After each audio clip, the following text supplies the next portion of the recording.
Hello there. I wanted to talk to you about this book that I recently read. It's called Solaris by Stanislaw Lem. It was absolutely a peach of a read, and the reason I've wanted to do this one because it is quite literally one of the best science fiction books that I have ever read. Um, uh, well, to say it blew my mind is really putting it mildly. It asks lots of questions, but it offers various answers. Uh, really clever, clever story. The planet of Solaris has been discovered about 100 years prior to the events that are taking place in this book. And the planet itself is 20% bigger than the Earth.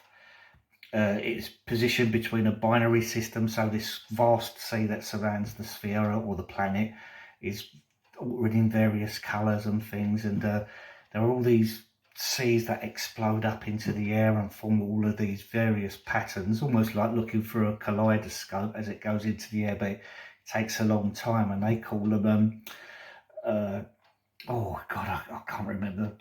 Some of them are called mimoids because they seem to mimic things, and others is sort of like semi-triads and all that form these tree shapes, all very symmetrical as they splay out in ways, and they hover in the air, or the explosive things hover for sometimes hours before they cascade and fall back into the sea.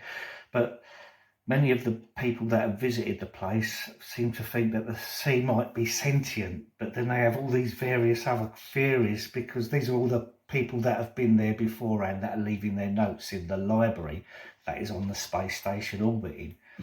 And then previous explorers that the main character reads about tells all these various stories, and some of them are really mind-bogglingly splendid, and you can sort of really imagine the sort of thing in your mind's eye of what's happening. They've made two films about this book, and the two films are very good. I liked either film.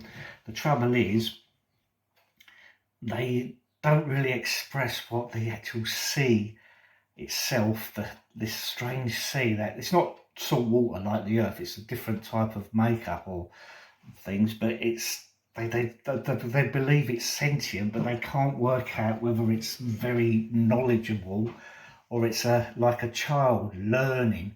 So all those sort of questions are coming at you, but then a further develop, even though it's been around they've been exploring this planet for the best part of 100 years, a new phenomenon is taking place when this new visitor, a doctor, a psychiatrist, his name is Chris Kelvin, and he visits this space station, and all these people are very evasive about what's going on. And that's the bit that obviously you might have seen, if you see the film, but it really is a strange conundrum that's beginning to happen to people, and it's all because of this, what they believe is a sentient sea on this planet. It is really mind-bogglingly fantastic. So I would highly recommend it.